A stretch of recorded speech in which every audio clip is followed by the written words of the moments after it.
வீரயுக நாயகன் வேல்பாரி பாகம் 10. யவனர்களின் சொலாண்டியா கப்பல் வழக்கம் போல் அரபு துறைமுகங்களில் தங்காமல் ஓசிலிஸ் வழியாக சிந்து நதியின் முகத்துவாரத்தில் இருக்கும் பாப்பரிகோன் துறைமுகத்துக்கு வந்து சேர்ந்தது. கப்பலின் மாலுமி எபிரஸ் நீண்டகால கடல் அனுபவம் பெற்றவன். கடற்காற்றின் குறிப்பு அறிந்து கப்பலை செலுத்துவதில் கை தேர்ந்தவன். அதனால்தான் மிகப்பெரிய கப்பலான சொலாண்டியாவின் பயணம் இவன் வசமே பல ஆண்டுகளாக ஒப்படைக்கப்பட்டுள்ளது.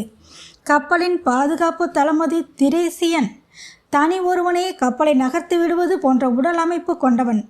கடற்கொள்ளையர்களிடம் இருந்து தற்காத்து சொலாண்டியாவின் பயணம் தொடர்ந்து வெற்றிகரமாக அமைய இவனே முதற்காரணம். இவனது படை வீரர்களும் அபார திறமை உள்ளவர்கள். பாப்பரிகோன் துறைமுகம் சரக்கு வர்த்தகத்தில் முக்கியமானது என சொல்ல முடியாது. ஆனாலும் கப்பல்கள் பல நாட்கள் இங்கு தங்கிச் செல்வது வழக்கம். காரணம், இந்த நிலப்பரப்பின் தனித்த அடையாளமாக விளங்கும் யவன இந்திய வம்ச கலப்பால் உருவான அழகிகள் ஒரு சாயலில் யவன தேவதைகளாகவும் மறு சாயலில் இந்திய பதுமைகளாகவும் காட்சி தருபவர்கள். அவர்களின் படுக்கையை விட்டு கப்பல் மாலுமிகள் அவ்வளவு எளிதில் விலகுவது இல்லை. நீலம் பூத்த கண்களையும் செழித்த கொங்கைகளையும் ஒரு சேர பார்க்கும் எந்த ஆணும் அனைத்த கையை பிரித்து எடுக்க மாட்டான். வேறு வழியே இல்லாமல் தான் எபிரஸ் வெளியேறி கப்பலுக்கு வந்து சேர்வான். ஆனால் திரேசியன் வந்து சேராதன் பின் ஒரு வாரம் கூட ஆகலாம். உடலே ஒரு மர்ம குகை போல் இருக்கிறது எபிரஸ். வெளி மஞ்சள் நிறம் கொண்ட யவன அழகிக்குள் நுழைந்து கருமஞ்சள் நிறம் கொண்ட இந்திய பதுமையின் வழியே கரை சேர்ந்தேன் என சொல்லியபடி கப்பலுக்கு வருவான். அவனை கோபம் கொள்ள முடியாது. ஏனென்றால் இந்த பயணத்தின் மிக ஆபத்தான பகுதி இனிமேல்தான் இருக்கிறது. கட்ச் வளைகுடா ஆழமற்றது மட்டுமல்ல, கூர்மையான பாறைகள் நிரம்பியதும் கூட. எந்த நேரத்திலும் கப்பலின் அடிப்பாகம் நொறுங்கும் ஆபத்து உண்டு. மிக கவனமாக அதை கடந்து சுபாகரா வந்து சேர வேண்டும். கரையை ஒட்டி பயணிக்கும் இந்த போக்குவரத்து தான் துருவங்களை கடந்த வணிகத்துக்கு அச்சாணியாக இருக்கிறது. ஆனால் அவற்றின் மிக ஆபத்தான பகுதிகளான மேலை மேடுவும் மங்களகிரியும் அடுத்தடுத்து உள்ளன. இதை கடற்கொள்ளையர்களின் நாடாக யவனர்கள் குறித்து வைத்துள்ளனர். இதை கடப்பதுதான் மொத்த பயணத்திலும் மிகச் சவாலான காரியம். இதை வெற்றிகரமாக கடந்துவிட்டால் அதன் பிறகு தீண்டிஸுக்கு வந்துவிடலாம். யவனர்கள் தொண்டியைத்தான் தீண்டிஸ் என அழைத்தார்கள்.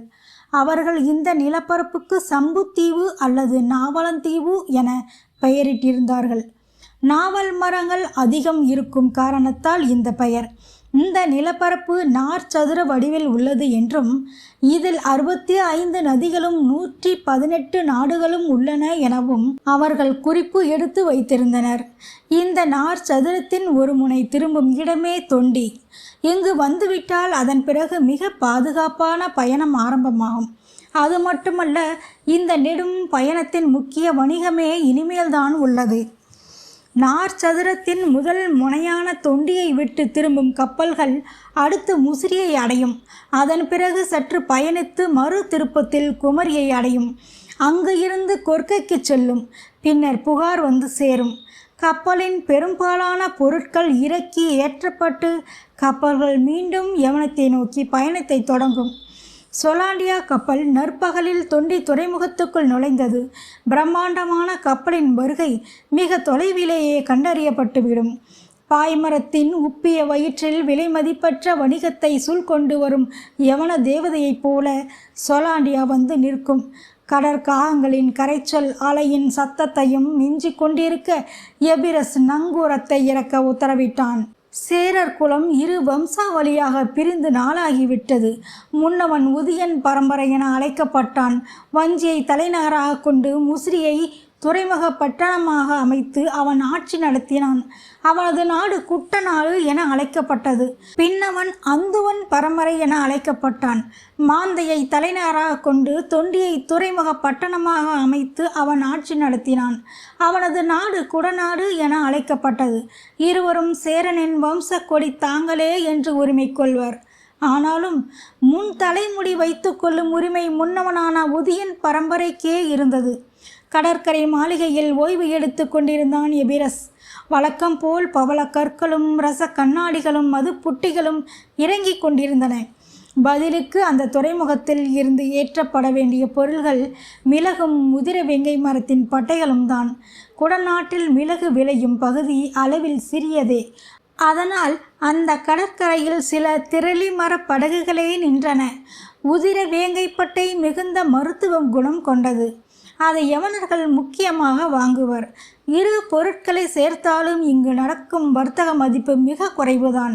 எனவே வேகமாக சரக்கை இறக்கிவிட்டு செல்வதிலேயே மாலுமிகளும் உடன் வந்துள்ள வியாபாரிகளும் தீவிரமாக ஈர்ப்பர். ஏற்ற வேண்டிய பொருட்களை திரும்பி வரும்போதுதான் ஏற்றுவர். பொருட்கள் எல்லாம் இறக்கி வைக்கப்பட்டு விட்ட தகவல் கிடைத்ததும் எபிரஸ் மாளிகையில் இருந்து புறப்பட தயாரானான். அப்போது மாளிகைக்கு வந்தான் குடநாட்டு அமைச்சன் கோலூர் சாத்தன். தளபதிக்கு உரிய உடலமைப்பும் அமைச்சனுக்கு உரிய அறிவு கூர்மையும் ஒருங்கே அமைய பெற்றவன். யவனத்துடனான குடநாட்டு வர்த்தகத்தை முதல்நிலைக்கு கொண்டு வர வேண்டும் என தீவிரமாக முயல்பவன். அவனுடன் இரு வணிகர்களும் வந்திருந்தனர்.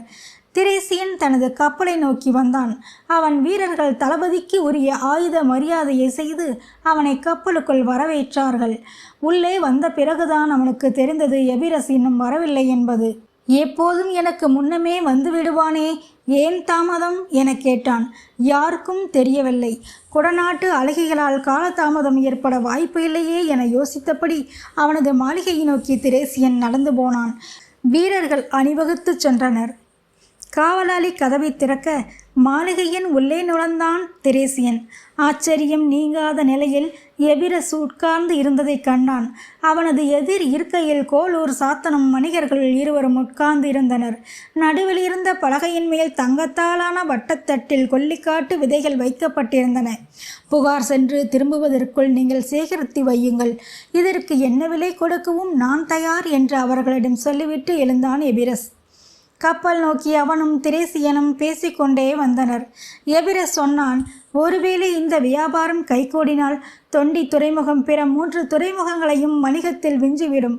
அது மட்டுமல்ல, நாம் தான் யவனத்தின் அதிசக்தி உள்ள மந்திர மனிதர்களாக மாறுவோம். கடம்ப மரத்தில் இருக்கும் முருகனை வழிபட்டு திரும்பும் பாரியிடம் குடநாட்டு அமைச்சன் வந்திருக்கும் செய்தி சொல்லப்பட்டது. அவன் காத்திருந்த மாளிகையை நோக்கி சென்றான் பாரி. உடன் முடியனும் பெரியவர் தேக்கனும் வந்தனர்.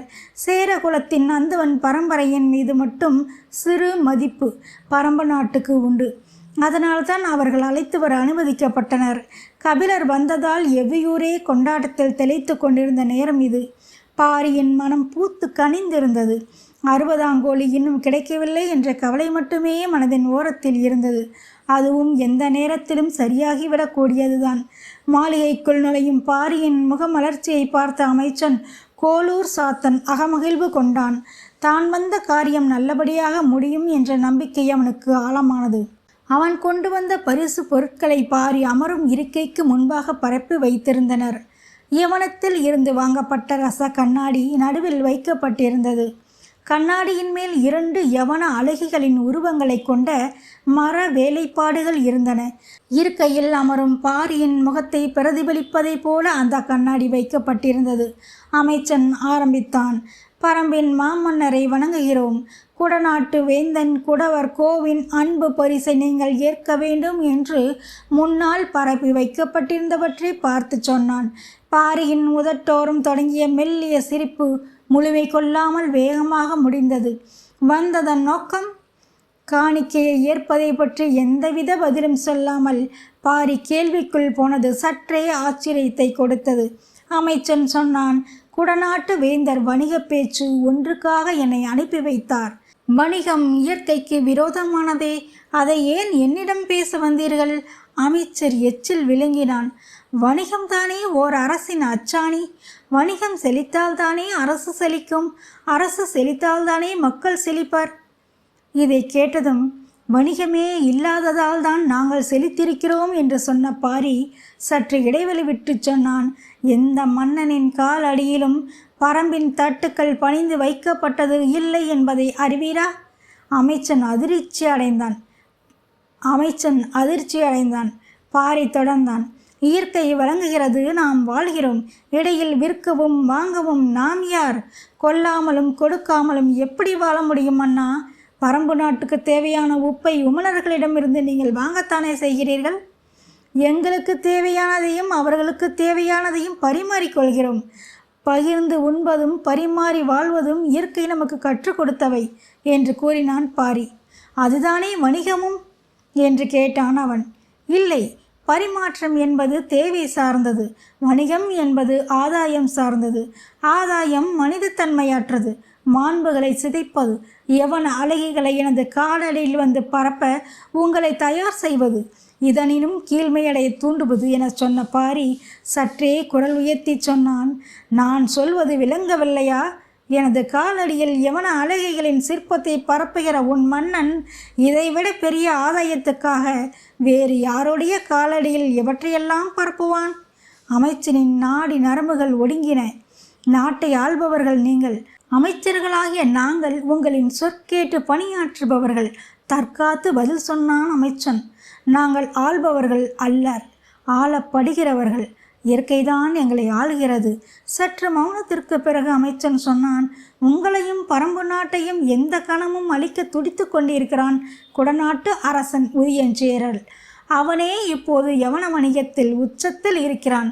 அவனிடம் சேரும் ஒவ்வொரு செல்வமும் பரம்பு நாட்டுக்கு எதிரான போர் ஆயுதமே. வணிகத்தில் அவனை விஞ்ச குடநாட்டுக்கு ஒரு வாய்ப்பு கிடைத்துள்ளது. நீங்கள் எங்களுக்கு உதவினால் எங்களால் அதை சாதிக்க முடியும். உதியஞ்சேரலை பின்னுக்கு தள்ள முடியும். நாங்கள் பரம்பின் நண்பர்கள் என்றும் உங்களுக்கு துணை நிற்போம். எங்களை நீங்கள் எதிர்க்க முடியாததனால் நண்பர்கள் என சொல்லிக்கொள்வதை ஏற்க மாட்டோம். நட்பின் பொருள் மிக ஆழமானது. உதியஞ்சேரலை போல வணிகத்தில் நீங்களும் பெரும் செல்வம் ஈட்டுவீர்கள். ஆனால் இவ்வளவு பணிவுடன் பேசுமாறு உங்கள் மன்னன் சொல்லி அனுப்ப மாட்டான். அப்படியென்றால் எங்களுக்கும் குடநாட்டு அரசுக்கும் வேறுபாடு இல்லை என்று கருதுகிறீர்களா? உண்டு. உதியஞ்சேரலின் தந்தை என்னால் கொல்லப்பட்டவன். உங்கள் மன்னனின் தந்தை என்னால் வாழ அனுமதிக்கப்பட்டவன். அது மட்டுமே உங்கள் இருவரின் அணுகுமுறை வேறுபாட்டுக்கு காரணம். வேறு அடிப்படை காரணங்கள் இல்லை. புறப்பட வேண்டிய நேரம் வந்துவிட்டதை அமைச்சன் உணர்ந்தான். ஒன்று மட்டும் சொல்ல வேண்டும் என தோன்றுகிறது. சொல்ல அனுமதிப்பீர்களா என்று கேட்டான். என்ன என்று கேட்டான் பாரி. உட்கார்ந்த கணத்தில் 3 முறை இந்த ரச கண்ணாடியை நீங்கள் பார்த்தீர்கள். உங்களை அறியாமலேயே உங்களின் கை மீசையை சரிபடுத்தி கொண்டது. இந்த வேளையில் நீங்கள் தனித்து இருந்தால் அது உங்களை 300 முறை பார்க்க வைத்திருக்கும். உங்களின் தேவைக்காக அது மாறும். எது ஒன்றையும் தேவையானதாக மாற்றுவதுதான் வணிகம். வணிகத்திடம்தான் ஆசையின் திறவுகோல் உள்ளது. அதை வெல்லும் ஆற்றல் யாருக்கும் இல்லை. இதுவரை நீ எங்களை பார்த்தது இல்லை. இப்போது பார்த்துவிட்டாய் அல்லவா? இதை வெல்லும் ஆற்றல் கொண்டவர்கள் இருக்கிறார்கள் என உலகுக்கு சொல். நீ போகலாம் என்று சொல்லிவிட்டு எழுந்தான் பாரி. பாரியின் வருகையை அவன் குடும்பமே எதிர்பார்த்து காத்திருந்தது. மாளிகையின் 3ஆம் கதவு திறக்க அவன் உள்ள நுழைந்தான். அவளோடு எதிர் நின்ற அங்கவை கேட்டாள். என்ன தந்தையே இவ்வளவு நேரம்? வணிகம் பேச குடநாட்டு மன்னன் நாள் அனுப்பியிருந்தான். அருகில் இருந்த ஆதினி சற்றே பதற்றமாகி பாரியின் முகத்தை பார்த்தாள். அங்கவை அம்மாவின் கரம் பற்றி சொன்னாள். கபிலர் வந்திருப்பதால் தந்தை கோபம் கொண்டிருக்க மாட்டார் இல்லையா தந்தையே? ஆம் மகளே. வணிகம் பேசி திரும்பும் ஒருவனுக்கு கை கால்கள் இருப்பதை பார்க்க எனக்கும் ஆச்சரியமாகத்தான் இருந்தது. என்ன வணிகம் பேச வந்தான்? அதை நான் கேட்கவில்லையே மகளே. அதனால்தான் அவன் தப்பி போயிருக்கிறான் என்றாள் அவள். பாரி மாளிகையின் மையத்தில் இருந்த இருக்கையில் அமர்ந்தான். அவன் அருகில் வந்து அமர்ந்த இளையவள் சங்கவை தந்தையின் கையை தனது மடியின் மேல் வைத்து சேவல் இறகால் மெல்ல வருடினாள். பாரி கேட்டான். அவளோடு எதிர்பார்த்ததாக சொன்னீர்களே, இதற்காக? மூவருக்குமே பாரியின் கேள்வி ஆச்சரியத்தை உண்டு பண்ணியது. என்ன தந்தையே, வந்தவன் உங்களின் மனநிலையை தொந்தரவு செய்வதைப் போல் எதையும் கேட்டானா? அப்படி எதுவும் இல்லை மகளே. எங்களின் தந்தையை நாங்கள் அறிவோம், மறைக்க முயலாதீர்கள் என்று கூறினாள் மகள். இவ்வளவு தொலைவு மேல் ஏறி வந்து வணிகம் பேசுகிறான் என்றால் அவனது துணிவுக்கு காரணம் அவனுடைய வலிமையாக இருக்காது, அவன் பெற விளையும் ஆதாயமாக இருக்கும் என தோன்றுகிறது. என்ன பொருளுக்காக வந்தான் என்பதை கேட்டிருக்க வேண்டும். அதற்காக கவலை கொள்ளாதீர்கள். வந்தவர்களை திருப்பி அனுப்ப எல்லை வரை முடியனும் போயிருக்கிறான் அல்லவா?